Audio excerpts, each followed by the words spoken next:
Welcome students.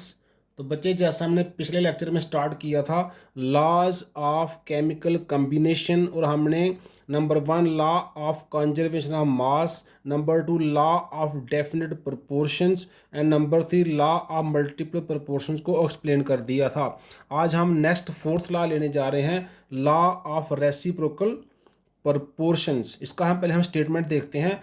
The ratio of masses of two elements say A and B, हमने इसको suppose कर लिया, which combine separately with a fixed mass of third element, say हमने उसको सी रख लिया, is either the same और some simple multiple of the ratio of the masses in which A and B combine directly with each other.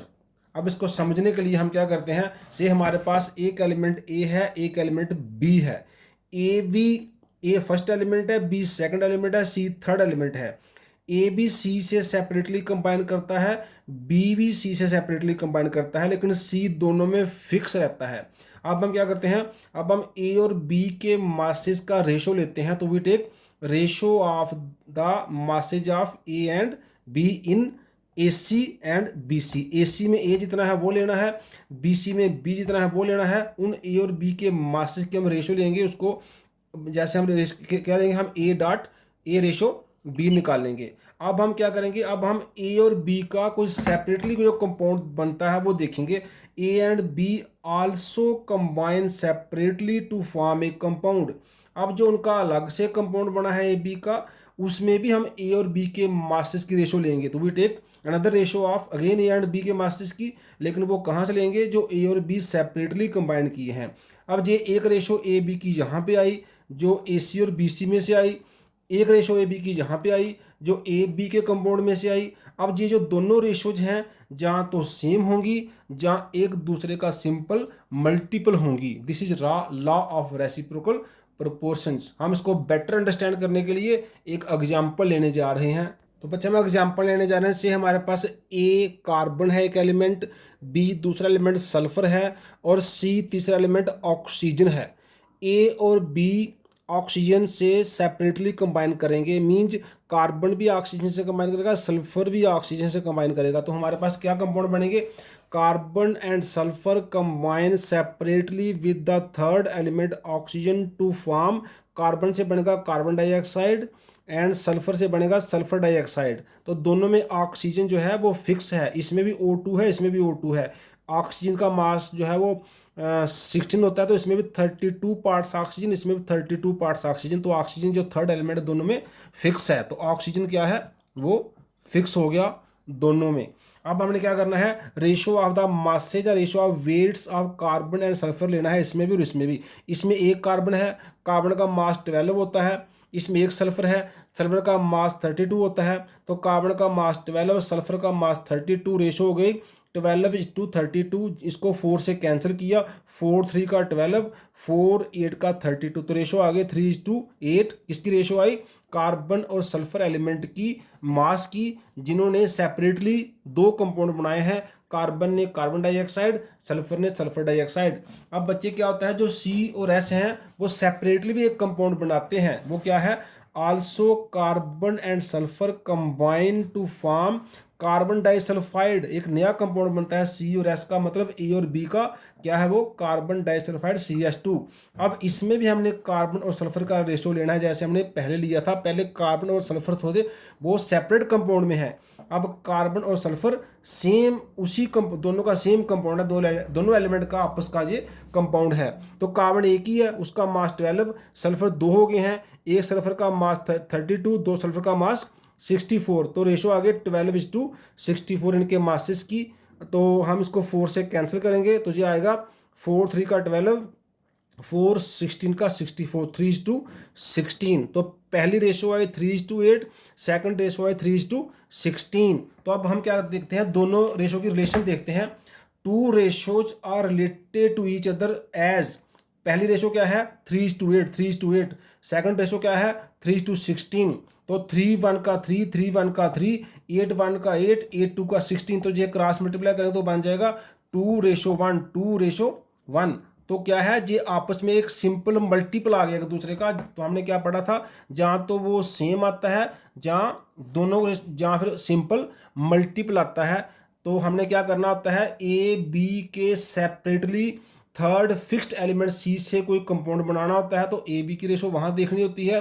फिर A B का एक अलग से कंपाउंड होता है, वहाँ पर भी ए बी की रेशो देखनी है। और उन दोनों रेशो जहाँ तो सेम आएगी, जहाँ सिंपल मल्टीपल आएगा, जैसे इस केस में सिंपल मल्टीपल आया, इसमें ए कार्बन है, बी सल्फर है, और सी जो फिक्स अमाउंट में लिया हमने वो ऑक्सीजन है। तो एक CO2 बना, एक SO2 बना, वो सेपरेट कंपाउंड बने सी और एस के, और एक सी और एस का अलग से कंपाउंड बना कार्बन डाइसल्फाइड। बच्चे हम दूसरे एग्जांपल लेने जा रहे हैं, जैसे H और C है। H भी C से सेपरेटली मिलता है, मीथेन बनाता है। O जो है वो C से सेपरेटली मिलता है, कार्बन डाइऑक्साइड बनाता है। तो दोनों कंपाउंड में हमारे पास जो है तो जैसे C ने मीथेन बनाया तो इसमें 4H हैं, तो H का मास 4 आ गया। O ने CO2 बनाया, O का मास 16 होता है, तो 32 आ गया। तो ये 4 से कैंसर, रेशो आ गई 1:8। ये किसकी रेशो आई, जब C से H और O सेपरेटली मिले। C में मीथेन में H4 है, उसका मास 4, कार्बन डाइऑक्साइड में वो 2 है, उसका मास 32, तो 1:8 आ गया। अब H और O सेपरेटली हम जानते हैं कंपाउंड बनाते हैं वाटर, H2O। अब H2 में 2 पार्ट जो हैं वो हाइड्रोजन के हैं, और 1 पार्ट मतलब 16 पार्ट ऑक्सीजन के हो गए। रेशो आ गई 1:8। तो पहली रेशो भी 1:8, सेकंड रेशो भी 1:8। तो ये आ जाएगा, दोनों रेशो सेम है, दैट इज 1:1। तो जहाँ पर दोनों रेशोज सेम आ गई। इसके पहले एग्जाम्पल में दोनों रेशो एक दूसरे का मल्टीप्लाई, इस एग्जाम्पल में दोनों रेशो सेम आई। यही लॉ ऑफ रेसिप्रोकल प्रोपोर्शन है। जब भी दो एलिमेंट सेपरेटली किसी थर्ड फिक्स से मिलते हैं, उनकी दोनों एलिमेंट की रेशो सेम आती है जब वो सेपरेटली एक कंपाउंड बनाते हैं उसके साथ, जहाँ कोई सिंपल मल्टीपल आती है। अब हम ले लेते हैं fifth law. The fifth law is law of combining volumes. इसको बच्चे ये भी कहते हैं गैर-लुसक्स लॉ ऑफ गैसियस वॉल्यूम्स। इसका स्टेटमेंट क्या है, when gases react together they always do so in volumes which bear a simple ratio to one another and to the volumes of the products if these are also gaseous। means ये सिर्फ law gaseous reactant के लिए है। अगर reactant gaseous हैं तो उनके जो वॉल्यूम की रेशो होती है, रिएक्टेंट की वॉल्यूम की रेशो वो सिंपल होती है। लेकिन प्रोडक्ट की रेशो भी सिंपल उसके साथ हो सकती है अगर प्रोडक्ट भी गैस बनता है, क्योंकि रिएक्टेंट तो हम पहले ही गैस ले रहे हैं। प्रोडक्ट गैस भी हो सकता है, लिक्विड भी हो सकता है, या इवन किसी किसी केस में सॉलिड भी हो सकता है।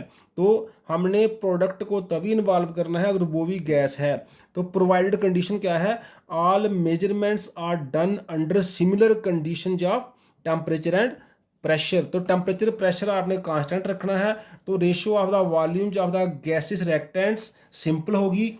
और अगर प्रोडक्ट गैसेस हैं तो उनकी भी उनके साथ सिंपल होगी। जैसे हमने एक एग्जांपल लेने की कोशिश की है, hydrogen gas reacts with chlorine gas to form hydrogen chloride gas. तो रिएक्टेंट भी गैस है, प्रोडक्ट भी गैस है। तो H2 का 1 वॉल्यूम है क्योंकि इसका कोफिशिएंट 1 है। Cl2 गैस का 1 वॉल्यूम है, इसका कोफिशिएंट भी 1 है। और HCl का 2 वॉल्यूम है। तो हमारे पास क्या आएगा, 1 box for H2, 1 box for Cl2 and double box for HCl। तो इसके रेशो, इसका रेशो 1, इसका रेशो 1, इसका रेशो 2, तो क्या हो गया 1:1:2 रेशो आ जाएगा। 1 for this volume, 1 for this volume, 2 for this volume. अगर बॉक्स बनाना है, इसका सिंगल बॉक्स, इसका सिंगल बॉक्स, इसका दोनों का डबल बॉक्स हो जाएगा क्योंकि ये 2 टाइम है। ऐसे अगर आप एग्जाम्पल लेते हैं दूसरी, 2 time hydrogen gas reacts with 1 time oxygen gas to get 2 time जो वाटर वेपर या वाटर गैस, तो रेशो क्या होगा 2 volumes ratio 1 volume ratio 2 volume, तो 2:1:2। अगर इस रिएक्शन में बच्चे H2O लिक्विड फॉर्म में बनता है, हम हाइड्रोजन गैस का रिएक्शन ऑक्सीजन गैस से करवाते हैं लेकिन वाटर लिक्विड बनता है, तो हम खाली लिखेंगे 2:1। इसका 2 बॉक्स बनेंगे, इसका उसका हाफ 1 बॉक्स बनेगा। ऐसे ही अगर हमारे पास नाइट्रोजन गैस रिएक्ट्स करती है हाइड्रोजन गैस से अमोनिया बनाने के लिए, तो आप देख रहे हैं नाइट्रोजन का 1 कोफिशिएंट है, हाइड्रोजन का 3 कोफिशिएंट है, अमोनिया का 2 कोफिशिएंट है। अगर तीनों ही गैसेज हैं तो हमारी रेशो क्या आएगी ऑफ द वॉल्यूम्स 1:3:2। इसलिए ये जो लॉ है ये सिर्फ गैसियस रिएक्टेंट के लिए है, जहाँ फिर प्रोडक्ट भी इन्वॉल्व कर लेते हैं अगर वो भी गैसियस हैं। तो इस तरह से बच्चे हमारे laws of chemical combination complete हैं। आज के लिए इतना ही। थैंक्स।